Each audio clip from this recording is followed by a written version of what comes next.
बोलो बाके बिहारी लाल की जय। मंच पर आसीन आदरणीय गुरुजन जिन्होंने अपने वक्तव्यों से हमारा मार्गदर्शन किया, भाई दीपक वाजपेयी जी जो आम आदमी पार्टी के राष्ट्रीय प्रवक्ता हैं, जिन्होंने आज बहुत ही भावुक भाषण दिया। हमारी इतने वर्षों से मित्रता है, लेकिन मैंने कभी इतने कष्ट में, इतनी पीड़ा में इसको नहीं देखा जितना आज ये बोलते हुए दिख रहे। हमारी पार्टी के सह प्रभारी नदीम असरफ जायसी साहब, प्रदेश के उपाध्यक्ष कैप्टन सरबजीत सिंह मक्कड़ साहब, हमारे प्रदेश के सचिव आशुतोष पांडे जी, हमारे प्रदेश के सचिव अतुल भारद्वाज जी, आज के कार्यक्रम का संचालन कर रहे हैं हमारे जिलाध्यक्ष आदरणीय अजय गौतम जी, हमारी महिला शाखा के अध्यक्ष और महिला सभी पदाधिकारीगण, यूथ के, माइनॉरिटी के, सभी विंग के हमारे पदाधिकारी, उपस्थित साथियों और दोस्तों, कहां से शुरू करें और कहां खत्म करें। वतन की जो हालत सुनाने लगेंगे तो पत्थर भी आंसू बहाएंगे। वतन की जो हालत सुनाने लगेंगे तो पत्थर भी आंसू बहाने लगेंगे। अगर भीड़ में खो गई आदमियत तो उसे ढूंढने में जमाने लगेंगे इंसानियत का, मानवता का। हमारे नगर अध्यक्ष ब्रजेश जी का मैंने नाम भूल गया था, डॉक्टर श्रद्धा चौरसिया जी हमारी जो प्रदेश की महिला उपाध्यक्ष हैं।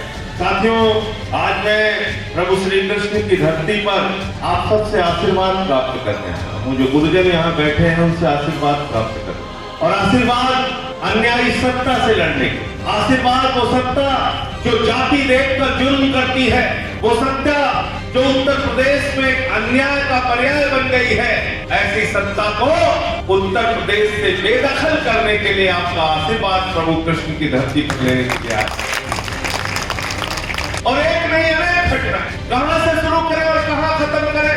पिछले 4 महीनों में 14 मुकदमे मेरे ऊपर लिख दिए। 14 मुकदमे किसी माफिया पे नहीं लिखे। पिछले 4 महीनों में मेरे ऊपर देशद्रोह का मुकदमा लिखा गया, मेरे पार्टी का दफ्तर बंद किया गया। मैं देवेंद्र मिश्रा जी के घर से लौट रहा था, जो 3 बार के लोकप्रिय विधायक थे, उनके परिवार से मिलकर लौट रहा था, तो मुझे रास्ते में गिरफ्तार किया। तमाम तरह की कोशिशें की गई कि क्यों मामला उठाते हो ब्राह्मण समाज, क्यों मामला उठाते हो उनके साथ हो रहे अत्याचार और अन्याय का, क्यों मामला उठाते हो दूसरी जातियों के साथ हो रहे अन्याय और अत्याचार का। तो प्रभु श्री कृष्ण की धरती पर इसलिए आशीर्वाद देने के लिए आया हूं कि भगवान श्री कृष्ण तो चाहते तो लाखों की सेना वाले दुर्योधन के साथ जाते।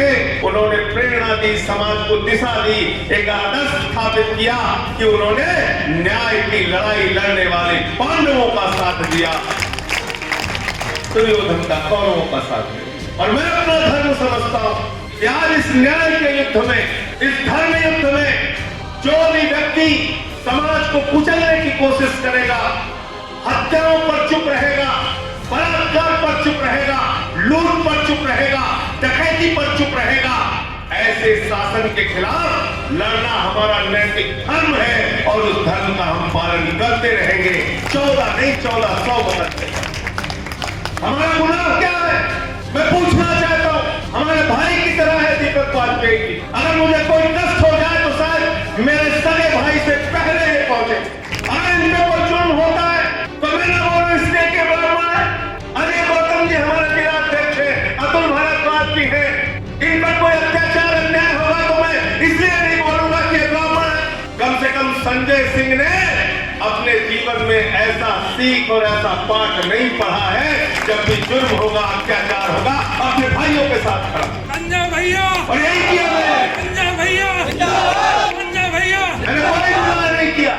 एक पत्रकार इसी गाजियाबाद के अंदर उसकी भांजी के साथ छेड़खानी हो रही, पुलिस से शिकायत, 1.5 घंटे पहले तक, मरने के 1.5 घंटे पहले तक चीखता रहा, चिल्लाता रहा, पुलिस से गुहार करता रहा, आ लीजिए मुझे बचा लीजिए, आइए मुझे बचा लीजिए, मुझे कुछ गुंडों ने घेर रखा है।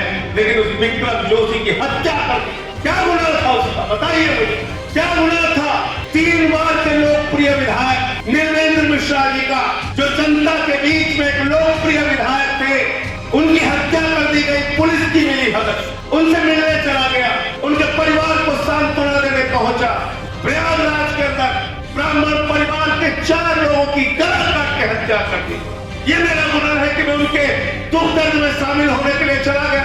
क्या गुनाह है मेरा? पत्रकार शुभम त्रिपाठी की हत्या हो जाती है, विक्रम त्यागी का अभी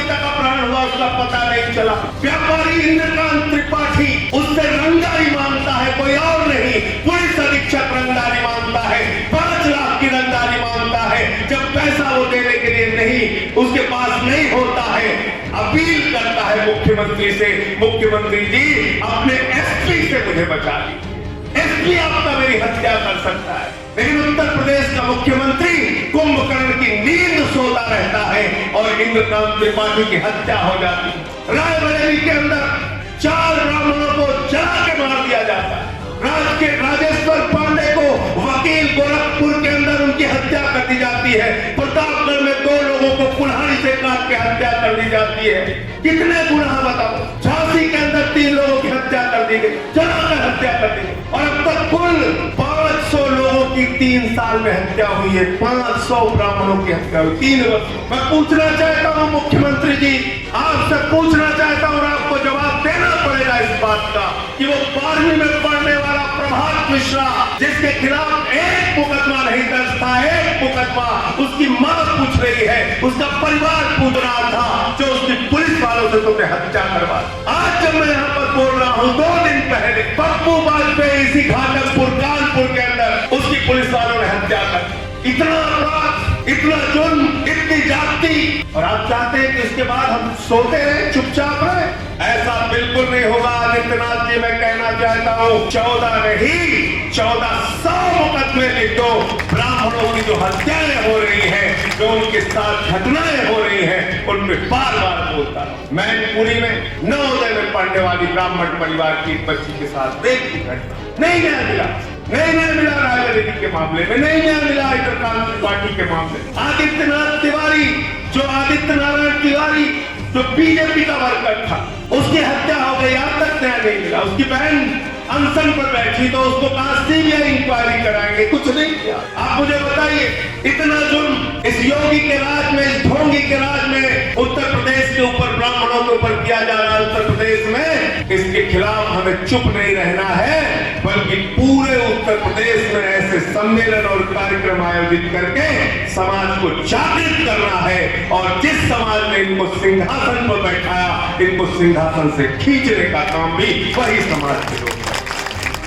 80% से ज्यादा ब्राह्मणों ने पिछली बार वोट दिया भारतीय जनता पार्टी। 80% से ज्यादा वोट भी लेते हो, नोट भी लेते हो, आशीर्वाद भी लेते हो, और उसके बाद गले काटने का काम करते हो, हत्याएं करवाने का काम करते हो, इनकाउंटर करवाने का काम करते हो। मैं पढ़ रहा था 75 में से 20 ब्राह्मणों की हत्याएं हुई है फर्जी इनकाउंटर के नाम पर। ऐसी तमाम घटनाएं हुई है। विवेक तिवारी का नाम याद होगा आपको, लखनऊ में क्या गुनाह था? अपनी गाड़ी लेके घर जा रहा था, उसको गोली से मार दिया। पप्पू वाजपेयी का जिक्र भी आशुतोष पांडे जी ने किया, क्या गुनाह? उसको गोली मार दिया। और भाजपा का विधायक क्या कहता? भाजपा का विधायक कहता है इस बार विधानसभा में कानून बनना चाहिए, ब्राह्मणों का जीवन बीमा कराया जाए। इसका मतलब भाजपा वाले खुद मान रहे कि ब्राह्मणों की तो हत्याएं होंगी, उनको थोड़ी बहुत राहत देने के लिए उनका जीवन बीमा करा। ये मजाक हो रहा है उत्तर प्रदेश। अब ब्राह्मणों की जीवन बीमा करा के उनकी हत्याएं कराना चाहते हैं। एक इनके भाजपा के विधायक देवमणि द्विवेदी, उन्होंने पूछा कितने लाइसेंस मिले, कितने लाइसेंस रद्द हुए, कितने लोगों की हत्याएं हुई। भाजपा के अंदर 1-2 नहीं, आदरणीय गुरुजन यहाँ पर बैठे हुए हैं, 58 विधायक भारतीय जनता पार्टी में ब्राह्मण समाज से। क्यों नहीं बोलते आप लोग? क्यों नहीं सवाल करते आप? डिप्टी चीफ मिनिस्टर ब्राह्मण समाज से है दिनेश शर्मा जी, 8 मिनिस्टर ब्राह्मण समाज से हैं, 58 विधायक ब्राह्मण समाज से हैं। आपकी आवाज बंद क्यों है? मैं पूछना चाहता हूँ। आम आदमी पार्टी हम सभी उन भाजपा के ब्राह्मण विधायकों से भी सवाल करेंगे, पूछेंगे कि आखिर तुम ब्राह्मण हत्याओं पर और उनके ऊपर हो रहे अत्याचार पर खामोश क्यों हो, और वो किस मुंह से मांगने के लिए, किस मुंह से समर्थन मांगने आपको, किस मुंह से तुम्हें समर्थन चाहिए? आज ये हालत कर दी है। 15% की आबादी जिस समाज की, 58 विधायक जिस समाज के, उत्तर प्रदेश के अंदर मैंने आंकड़ा बताया 20 ब्राह्मणों की इनकाउंटर में हत्या हुई है, 75 टोटल हुआ। आज उत्तर प्रदेश के अंदर ब्राह्मण समाज के लोगों के मन में आक्रोश है, गुस्सा है, नाराजगी। कोई सरकार से, इस सत्ता से, इस आदित्यनाथ के राज से दुखी है, पीड़ित है। उनको न्याय देने वाला कोई नहीं। उनकी न थाने में सुनी जाती है, न पुलिस वाले सुनते हैं। मैंने बता दिया एक बार आंकड़ा कि 39 जिलों में सभी टॉप ऑफिसर्स एक समाज से है, 46 अधिकारी, उसमें आईजी भी है, डीएम भी है, एसपी भी है। मैं ये कहना चाहता हूं, हमें अब जातियों की सरकार नहीं चाहिए, हमें उत्तर प्रदेश में 24 करोड़ जनता की सरकार सबके लिए काम करे, जिसका जिक्र भी गुरु जी कह रहे थे कि राजा को सबके साथ न्याय करना चाहिए। तो लोकतंत्र में हमारे अभिभावक के रूप में मुख्यमंत्री को काम करना चाहिए, मुख्यमंत्री सबका होना चाहिए, सबके लिए काम करने वाला होना चाहिए। लेकिन आज उत्तर प्रदेश के अंदर एक के बाद दूसरी, दूसरे के बाद तीसरी घटनाएं रुकने का नाम नहीं। शोक संवेदना व्यक्त करते करते भी लोग थक जा रहे हैं, उनके आंसू सूख जा रहे हैं, उनकी आत्मा से आह निकलती है, उसके आगे वो कुछ बोल नहीं पा रहे। इसलिए मैं आपसे हाथ जोड़कर अपील करने के लिए आया। अभी एक छोटी सी शुरुआत इस मथुरा की धरती पर, वृंदावन की धरती पर, प्रभु श्री कृष्ण की धरती पर हुई है। इस कारवां को, इस अभियान को पूरे उत्तर प्रदेश के अंदर जगह जगह पे करना होगा। और मैं आप लोगों से भी निवेदन करूंगा कि हर उस स्थान पे आप आइए, लोगों को जागृत कीजिए। और ये जो सत्ता बेलगाम हो गई है, ये जो सत्ता, ये जो आदित्यनाथ ढोंगी जो है, जब ये अपने गुरूर और अहंकार में बिल्कुल आपकी बात सुनने के लिए तैयार नहीं है, इसके खिलाफ सबको लामबंद करके, एकजुट करके इनको देश की सत्ता से, उत्तर प्रदेश की सत्ता से बेदखल करना है और 2022 में इनको सबक सिखाने का। इन्हीं शब्दों के साथ ये अमन बिक रहा है, चमन बिक रहा है, अमन बिक रहा है, चमन बिक रहा है, गरीबों के तन का कफन बिक रहा है, बाजारों में राधा का तन बिक रहा है। यारो बुरा ना मानो तो कह दो, इन बेईमानों के हाथों वतन बिक रहा है, इन बेईमानों के हाथों वतन बिक रहा है। और किसकी ओर देखेंगे, किससे उम्मीद करेंगे? अभी मैं पढ़ रहा था, बहुजन समाज पार्टी के एक वरिष्ठ नेता का बयान था कि वो पूरे प्रदेश में ब्राह्मणों को सम्मेलन करेंगे। अरे आप किसके साथ ब्राह्मणों का सम्मेलन? योगी आदित्यनाथ जी के साथ? क्योंकि आपकी नेता मायावती जी ने तो कह दिया कि अब हाथी के सूंड में कमल का फूल आ चुका है, कमल का।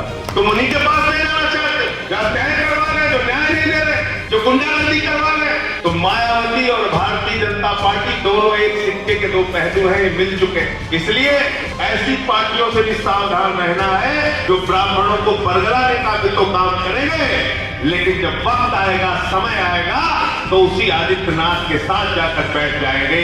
ऐसे लोगों को भी सबक सिखाने के लिए हम सबको तैयार रहना।